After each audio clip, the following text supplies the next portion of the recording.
인사하겠습니다. 우리는 여행하는 사람들입니다. 지난주일 설교는 우리의 신앙 여정 속에서 하나님의 말씀을 체험하는 일이 중요한 것에 대해서 함께 살펴보았습니다. 우리의 신앙 여정에서는 보는 것보다 듣는 것이 중요하다. 만일 보는 것에 집중하게 되면 죄를 범하게 되고 실족하게 되지만, 듣는 것에 집중하게 되면 하나님께서 허락하시는 놀라운 은혜의 경험들을 하게 된다라는 그런 내용의 말씀이었었습니다. 오늘은 신앙 여정 속에서 영적인 지도자를 배출해낸 한 신실한 가정에 대한 이야기입니다. 예루살렘에서 북쪽으로 약 8km 정도 떨어진 산골에 라마라는 마을이 있었습니다. 그 산골 마을에는 신앙심 깊은 한 내외가 있었는데 엘가나와 한나라는 그런 부부가 살고 있었습니다. 이 두 부부는 매년 하나님의 성막이 있는 실로로 올라가서 예배를 드릴 정도로 신실한 믿음의 사람들이었었습니다. 실로는 당시 수도였었습니다. 예루살렘이 수도 되기 전에 먼저 본 수도가 실로인데, 그들이 살고 있는 이 라마라는 산골 마을에서 이 실로까지 가려고 하면 한 32km 정도를 북쪽으로 걸어서 올라가야 되는 곳에 이 성막이 있었습니다. 서울에서 북쪽으로 한 32km 정도 되는 거리가 가평입니다. 그리고 서울에서 남쪽으로 32km 정도 떨어진 것이 용인입니다. 지금 그 정도의 거리를 매년 그들이 걸어서 하나님 앞에 예배하러 성막을 찾아갔다라는 그런 내용의 말씀입니다. 이들 부부가 살고 있던 시대는 성경을 보면 사사시대였었습니다. 사사시대는 사람이 각기 자기의 소견이 옳은 대로 행하던 그런 최고로 타락한 시대가 사사시대입니다. 어느 정도 타락했는가? 오늘 이 사무엘상 초반을 보면 이들 부부가 매년 실로에 올라가서 성막에 예배를 드리면 성막을 담당하는 두 명의 제사장이 있는데, 홈리와 비느하스라는 두 제사장이 있었고, 그의 아버지가 대제사장인데 엘리라는 사람입니다. 이 아버지는 벌써 나이 90이 넘었기 때문에 두 아들이 실무를 담당해서 지금 성막의 모든 일들을 담당하고 있을 때입니다. 그런데 제사장인 이 두 아들이 얼마나 악행을 저질렀는지 모릅니다. 성경은 저들을 향해서 여호와를 알지 못하더라라고 이야기하고 있습니다. 제사장인데, 교회를 담당하는, 오늘 요즘 말로 말하면 교회를 담당하는 담임 목사인데 여호와를 알지 못하는 사람들이라고 기록을 했습니다. 그러니까 그 시대가 어떤 시대였는가를 우리가 그 한 구절로 생각해 볼 수 있습니다. 백성들이 하나님 앞에 희생 제사를 드리기 위해서 먼 곳에서 양이나 소나 염소를 이제 끌고 와서 하나님 앞에 희생 제물로 잡아 드립니다. 그러면 성경의 율법의 순서를 보면 그 제물을 잡아서 기름들, 장에 붙어 있는, 콩팥에 붙어 있는 그런 기름들을 먼저 다 떼어내고 그것을 하나님 앞에 불태워 드리는 것이 제일 먼저 해야 될 순서입니다. 그러나 그 순서를 지키지 아니하고 이 두 제사장들이 제사를 지내는 사람에게 와서 우리에게 고기가 필요하니 고기를 먼저 가져가겠다. 그러면 제사 지내는 사람이, 아니, 이거 율법에 예배를 드릴 때 먼저 하나님 앞에 기름을 드리고 난 후에 당신들의 부위를 가져가야 되는 거 아닙니까? 그런 거 상관없다. 그러면서 그 예배 절차를 다 무시하고 자기들이 마음에 있는 그런 부위들을 마구 가져가고, 또 제사를 드리고 난 후에 그것을 큰 가마솥에 넣고 삶으면 자기들이 차지할 부위가 있습니다. 성경을 보면 제사장들이 차지할 부위는 가슴 부위, 오른쪽 뒷다리, 그리고 그 짐승의 가죽은 제사장들이 차지하는 것인데, 그러한 거 상관없이 그냥 아무거나 자기네가 원하는 대로 마구 가져가서 예배도 무시하고 절차도 무시하고 그런 사람들이 2명의 성막에서 일하던 제사장들이었고 그의 아버지가 대제사장이었다라는 것입니다. 성경은 저들의 행위를 이렇게 고발하고 있습니다. 2장 17절에 보면 이 소년들의 죄가 여호와 앞에서 심히 크면 그들이 여호와의 제사를 멸시함이었더라. 하나님 앞에 드리는 예배를 주장하는 제사장들이 하나님의 예배를 멸시할 정도였었단 말입니다. 그것뿐만 아닙니다. 하나님의 성막에서 하나님의 일을 돕는 여인들을 성폭행하는 일들이 다반사로 일어났습니다. 그 시대에 성막을 담당하고 예배를 담당하는 하나님 앞에 서 있는 제사장들이 그 정도 생활한다고 하면 일반 사람들은 어느 정도였겠습니까? 사사기를 보면, 성경 사사기서를 보면 이 사사시대가 얼마나 타락했는 시대였는가를 우린 너무나도 잘 알 수 있습니다. 그런 시대에 여기 신실한 믿음의 가정이 있었다라는 것입니다. 엘가나와 한나라는 이 두 부부는 매년 그 먼 거리를 예배 드리러 위하여서 한 해도 빠짐없이 희생 제물을 가지고 하나님 앞에 희생 제사를 드리고 예배를 드리던 신실한 믿음의 부모였었다라는 것입니다. 이런 신실한 믿음의 가정이었음에도 불구하고 그 가정에 기도의 제목이 하나 있었습니다. 아내가 아이를 갖지 못하는 겁니다. 불임이기 때문에 이 가정에 그것이 가정의 아픔이었었습니다. 그런데 더 놀라운 일은 오늘 성경을 보니까 아내가 아이가 생기지 아니하는 그것이 하나님께서 한나의 태를 막으셔서 아이가 생기지 아니하는 것이라고 그렇게 이야기하고 있습니다. 5절 6절에 보시면 여호와께서 그에게 임신하지 못하게 하시니, 너무 신실하고 믿음 좋은 신앙의 부부인데 하나님께서 작정하시고 아이가 생기지 않도록 지금 막고 계시다라는 것입니다. 우리나라 조선시대 칠거지약이라는 것이 있었습니다. 결혼한 아내가 삼가해야 될 7가지 악에 대한 이야기인데 사대부들에게 해당하는 제도였었습니다. 그래서 이 칠거지약 중에 하나가 아내가 아들을 낳지 못하면 그 아내를 집에서 내쫓을 수 있는 그런 시대가 조선시대의 사대부들에게 살았던 그런 삶이었었습니다. 우리나라 조선시대에 그런 제도가 있었다고 하면 벌써 이 이야기가 3000년 전의 이야기인데 3000년 전에 이들은 어떠했겠습니까? 창세기에 보면 믿음의 조상 아브라함의 가정이 그랬듯이 이 엘가나 가정도 자녀를 출생하기 위해서 2번째 부인을 얻습니다. 분인나라는 2번째 부인을 들여서 아들들을 낳고 딸들을 낳습니다. 성경 원문을 보면 이 아내가 아들들을 낳고 딸을 낳았다라고 거기 이렇게 정확하게 원어로는 그렇게 기록이 되어 있습니다. 아들들을 낳고 딸들을 낳았으니까 위세가 얼마나 당당했겠습니까? 그러나 남편의 사랑을 독차지하지 못하고 있는 이 분인나가 그 시기와 질투 이겨내지 못하고 늘 가정이, 아이들은 가졌는데 많은 자녀들은 생겼는데 가정의 불화가 끊이지 않게 되었습니다. 둘째 부인이 한나의 속을 얼마나 긁어대는지 이 한나가 참지 못하고 병들어갈 정도입니다.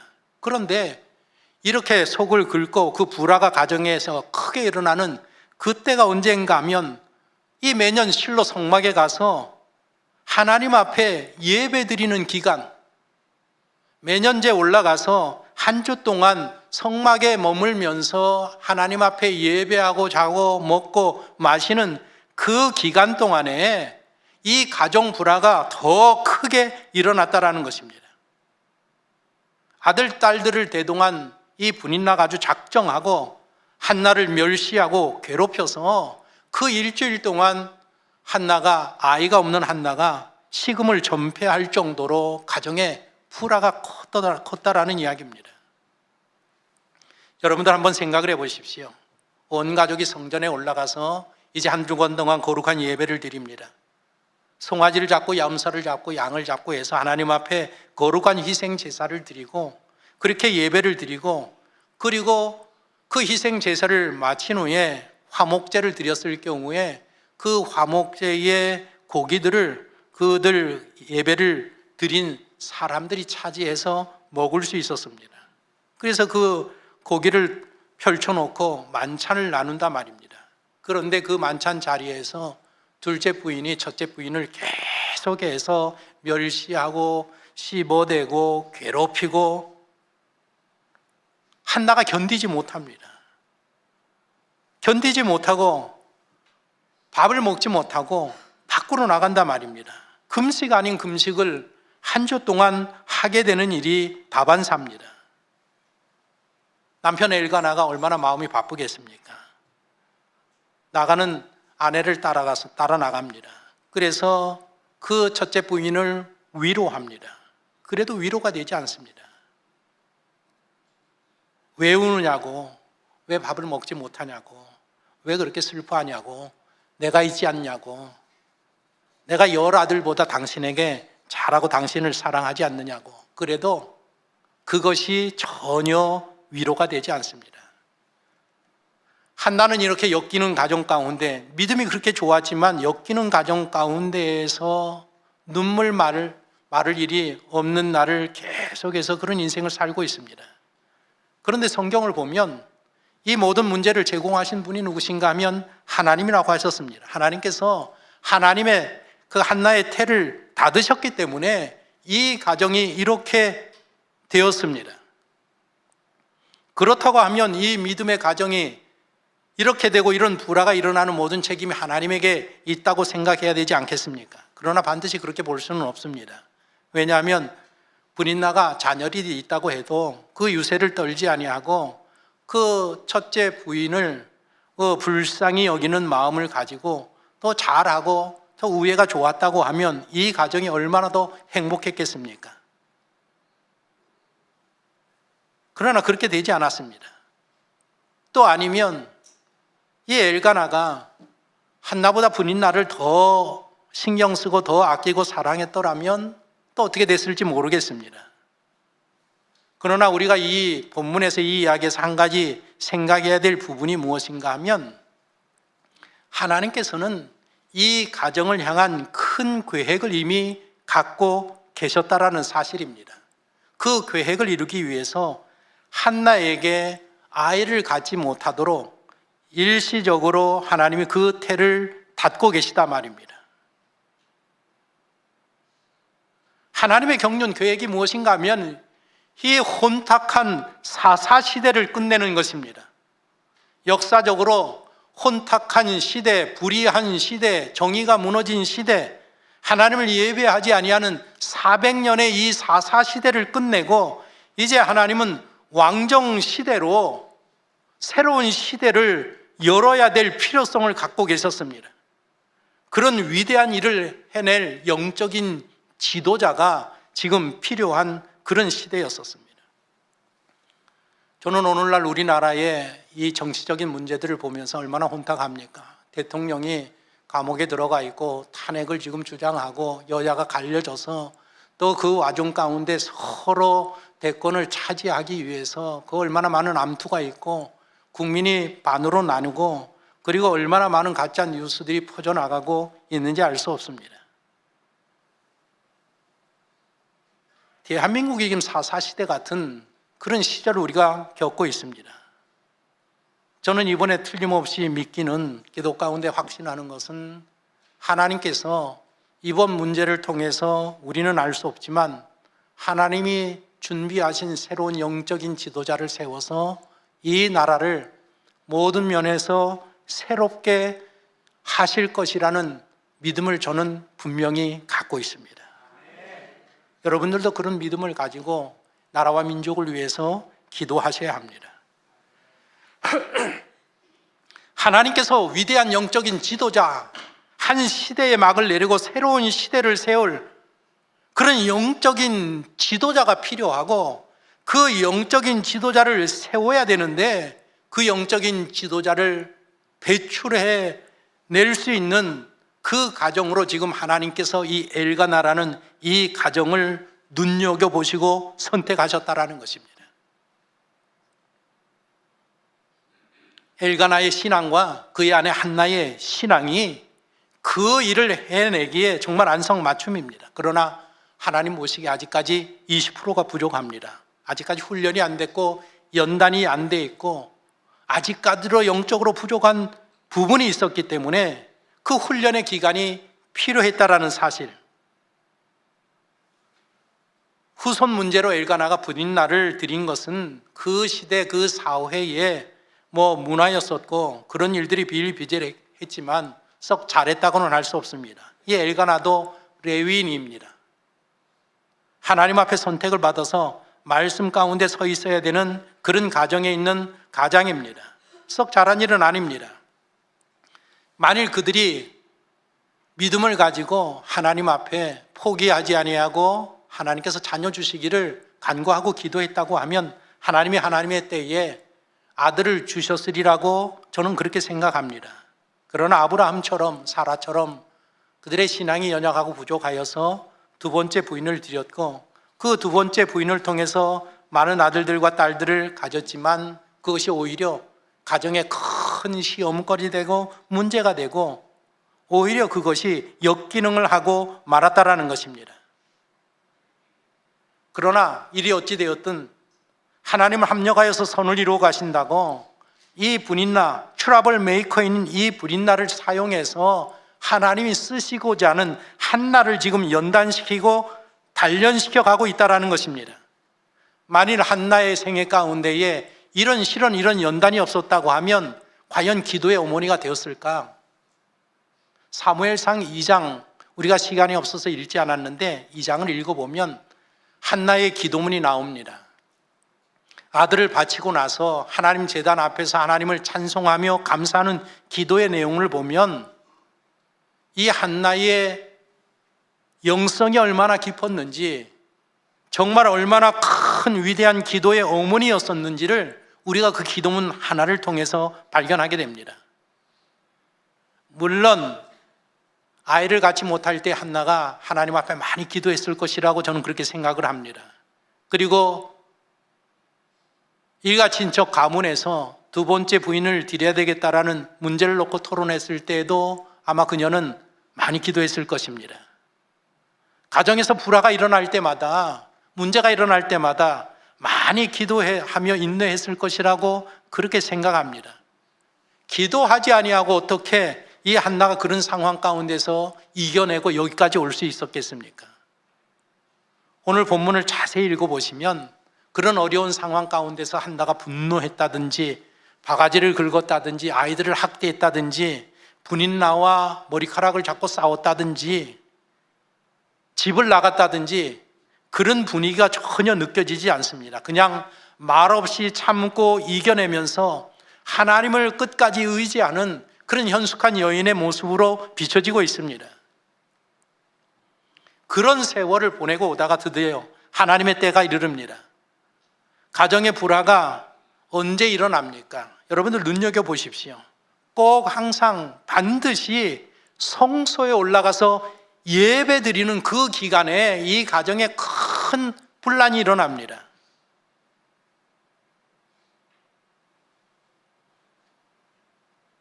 우리 집 가정, 우리 신앙의 가정들이 시험 들 때가 언젠가 하면 꼭 주일날 시험 드는 일이 많습니다. 오늘 혹시 자동차 운전 오면서 아내하고 다투지 않았습니까? 오늘 아이들 때문에 막 화난 일이 생기지 않았습니까? 오늘도 예배 잘 드리다 기분 좋게 집에 가면서 또 어떤 일이 일어날지 모릅니다. 꼭 사단은 예배하는 자리, 은혜 받은 자리, 은혜가 충만한 후에 꼭 시험 들게 해서 가정에 불화가 일어나도록 그렇게 만든단 말입니다. 오늘을 조심하십시오.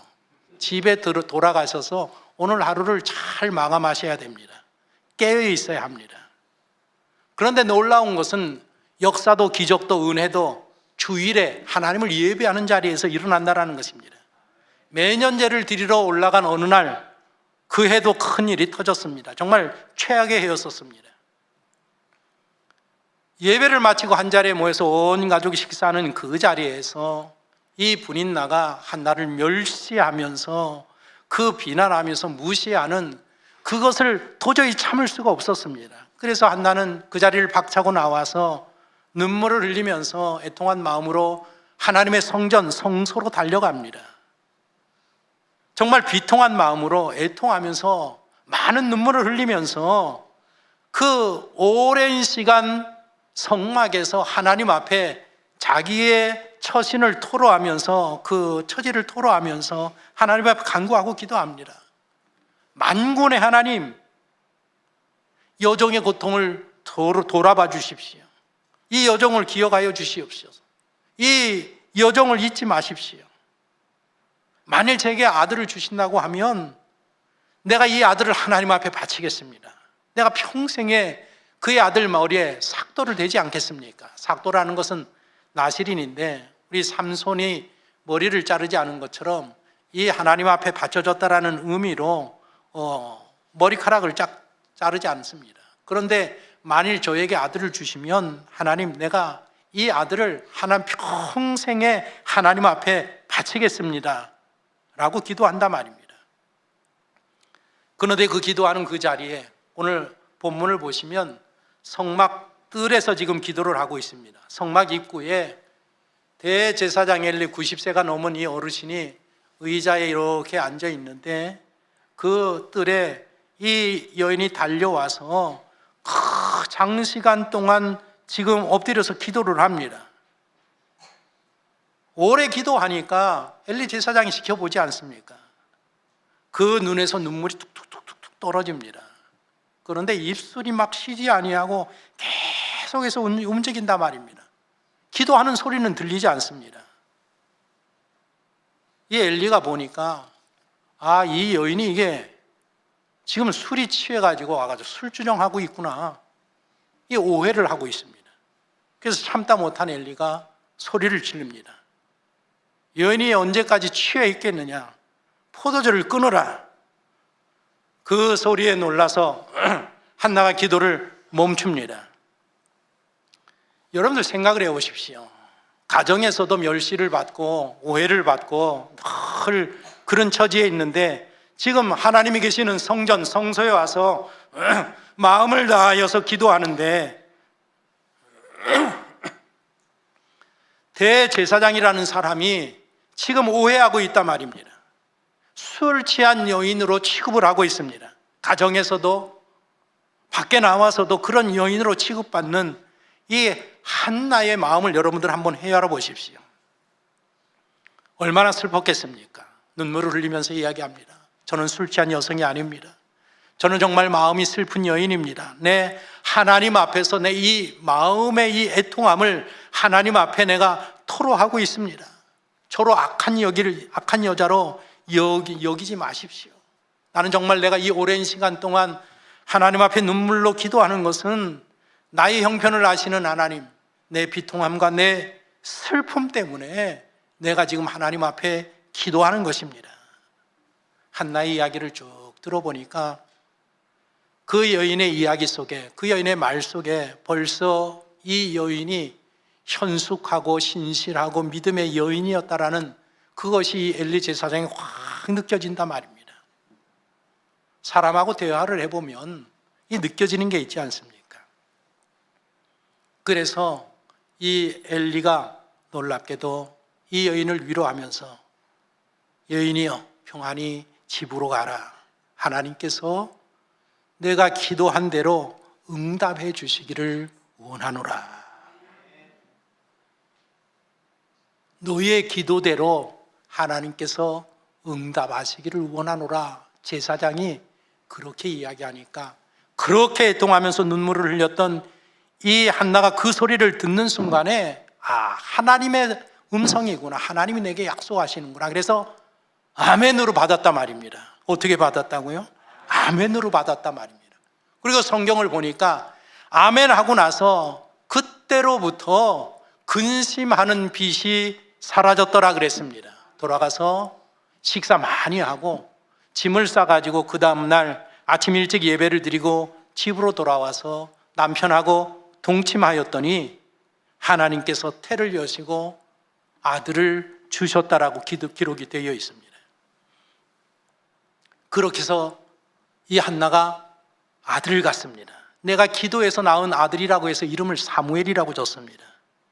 사무엘을 짓고 나서 3년 동안 그 매년 올라가던 성전을 올라가지 아니하고 3년 동안 가정에서 이 아이를 정말 최선을 다해서 말씀으로 양육을 합니다. 하나님 앞에 남편에게 약속합니다. 내가 3년 동안은 성전에 못 올라갑니다. 내가 이 아이를 하나님의 말씀으로 집에서 잘 양육한 다음에 3년 후에 내가 이 아이를 실로에 데려가서 하나님 앞에 바치겠습니다. 3년 동안 최선을 다해서 아이에게 듬뿍 사랑을 주면서 양육을 하고, 그리고 마침내 3년 되던 해에 남편과 함께 3년 된 송아지를 가지고 끌고 가서 하나님 앞에 번제를 드리고 난 후에, 그리고 난 다음에 제사장에게 이 아들이 그때 당신이 축복하셔서 제게 주신 아들입니다. 내가 하나님 앞에 소원한 대로, 약속한 대로 이 아들을 하나님 앞에 바칩니다. 그리고 이 대제사장에게 맡긴다 말입니다. 3살 된 아이를 누가 키우겠습니까?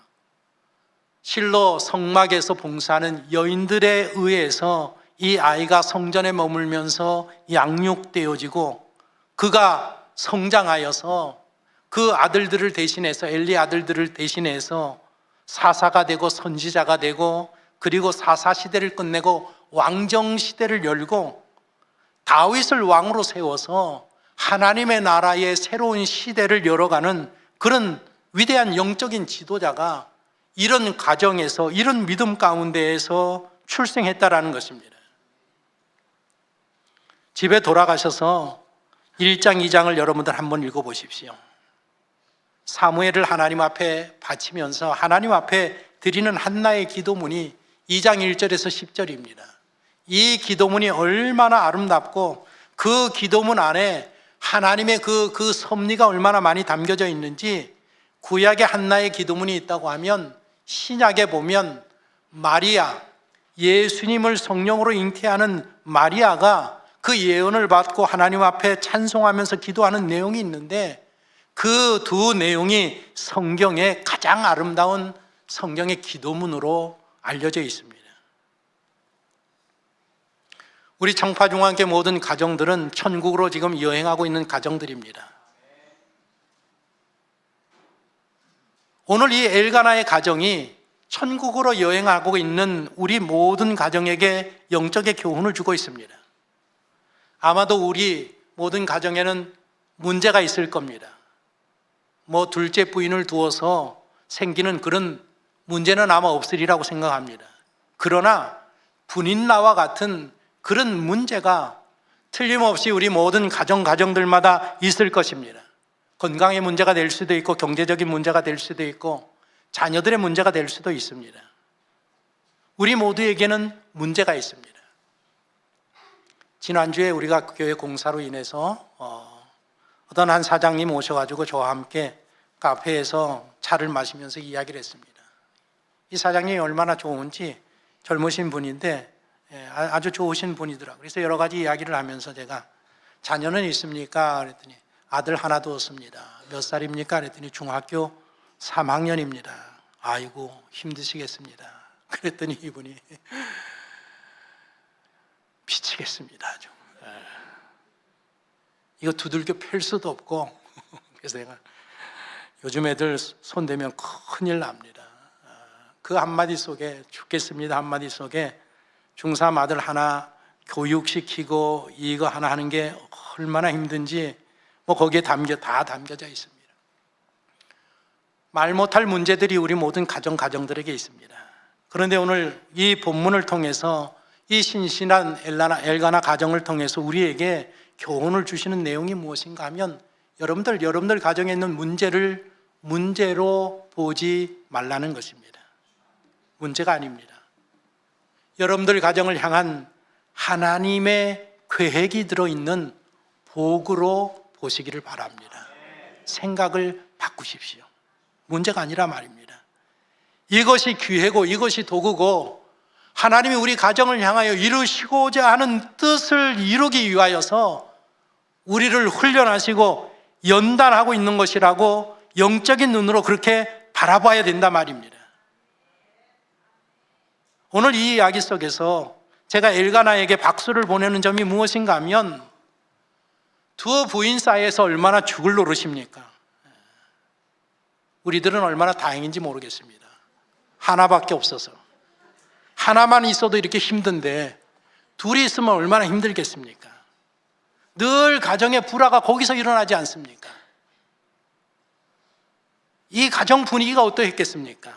그러나 놀라운 거, 박수 쳐야 될 것이 무엇인가 하면 엘가나는 그런 가정 가운데에서도 영적인 책임을 다하고 있다라는 것. 매년마다 실로의 성서들을 모든 가족을 이끌고 올라가고 있습니다. 생각해 보십시오. 서울에서 가평까지 걸어간다고 생각해 보십시오. 어린아이들 데리고 부인 둘 데리고 그리고 양이든지 염소든지 송아지든지 그것을 끌고 거기까지 간다고 생각을 해 보십시오. 그게 보통 일이겠습니까? 관계가 좋아도 이게 어려운데 늘 어디 떠나기만 하면 불안하고 문제가 일어나는 이 모든 자녀들 가정을 다 데리고 이 엘가나가 매년마다 하나님 앞에 예배 드리러 올라가는 그것을 포기하지 아니하고 끝까지 이 일을 이루어가고 있다는 것입니다. 바로 이것이 가장의 모습이란 말입니다. 오늘 우리 가장들이 해야 될 일이 무엇인가 하면 가장의 책임은 무엇인가? 가정에 무슨 일이 있어도 그 가정의 영적인 분위기를 책임지고 몰아가야 될 책임이 누구에게 있느냐? 가장에게 있단 말입니다. 이런 헌신과 이런 분위기 속에서 영적인 지도자가 길러내지는 것입니다. 한나에게 박수를 보내는 점이 무엇인가 하면 한나를 보십시오. 얼마나 가슴 아픈 일이 많습니까? 얼마나 눈물 흘릴 일이 많습니까? 식음을 절펴야 하는 일들이 얼마나 많았습니까? 그럼에도 그녀는 결코 기도하기를 멈추지 않았다라는 것입니다. 하나님 앞에 나가서 늘 눈물을 흘리면서 기도를 멈추지 않았습니다. 가슴 아픈 그 문제를 사람들에게 가서 하소연하는 게 아니라 애통한 마음을 가지고 하나님 앞에 가서 지금 눈물로 토로하고 있단 말입니다. 그것도 오랜 시간, 장기간 사람들이 오해하여도, 가족들이 오해하여도, 심지어 제사장 목회자가 오해하여도 기도하기를 멈추지 아니하였단 말입니다. 웬만한 사람 같으면 기분 나빠가지고 기도하다가 목회자가 그렇게 오해하면 이거 무슨 기도하냐고 그러고 기도 때려치고 아마 그냥 돌아갔을 겁니다. 그렇게 하지 않았다라는 것입니다. 우리가 기도하면 누가 방해하느냐? 사탄이 방해합니다. 그런데 그 사탄의 방해를 이겨내고 끝까지 기도의 줄을 놓지 아니하는 그 여인이 누군가 하면 바로 한나, 사무엘의 어머니였었단 말입니다. 우리 남편들이, 우리 가장들이 해야 될 일이 무엇인가 하면 어떤 문제, 어떤 환난, 역경, 시련이 있어도 한 가정의 영적인 분위기를 몰아가고 예배하는 그 일들을 이루어가는 일은 누가 해야 되느냐? 가장이 해야 된단 말입니다. 아내가 해야 될 일이 무엇인가? 어머니가 해야 될 일이 무엇인가 하면 자녀들을 위해서, 가정을 위해서 기도하기를 쉬지 말아야 한단 말입니다. 어떤 일이 있어도 어머니는 기도하는 어머니가 되어야 한단 말입니다. 바로 이것이 하나님께서 그들 가정을 통해서 사무엘을 허락하시고 사무엘을 낳게 하셔서 이스라엘의 영적인 위대한 영적인 지도자로 삼으시고 사용하는 이유가 바로 여기에 있단 말입니다. 저는 혼자인데요. 혼자 교회 나오는데요. 혼자 나오시면 남편 목까지 아내 목까지 2배나 하셔야 합니다. 저는 싱글인데요. 아이고 얼마나 좋습니까? 내 신앙만 잘하면 됩니다. 얼마나 좋습니까? 오늘 이 한나의 가정이 우리 영적인 여정을 가고 있는 모든 우리 가정들에게 주시는 교훈이 무엇인가 하면 이 여정 가운데, 믿음의 여정 가운데 문제가 있다라는 것입니다. 문제가 없는 가정은 없습니다. 그러나 그 문제 가운데에 하나님은 합력하여 선을 이루고 하시고 연단하시고 훈련하셔서 반드시 하나님이 경영하는 그 뜻을 성취하시고야 만다. 그런데 우리가 알아야 될 것이 무엇인가 하면 가장의 자리에 있는 사람들은 어떤 일이 있어도 우리의 가정의 영적인 분위기를 책임지는 자가 돼야 되고, 어머니는 어떤 일이 있어도 그 가정이 하나님 앞에 붙들림 바 될 수 있도록 기도하기를 멈추지 아니하는 기도의 어머니가 돼야 된다. 기도의 줄을 놓지 말아야 한다. 그러면 반드시 하나님의 뜻을 이루고 하나님의 위대한 역사를 이루어가는 그런 은혜를 우리의 가정들에게 허락하실 것이라는 것이 오늘 본문을 통해서 우리에게 주시는 영적인 교훈인 것입니다. 남편들이여, 영적인 분위기를 책임지십시오. 아내들이여, 가정을 위해서, 남편을 위해서, 자녀들을 위해서 기도의 어머니가 되십시오. 기도의 어머니가 되셔야 합니다. 우리 함께 기도하겠습니다.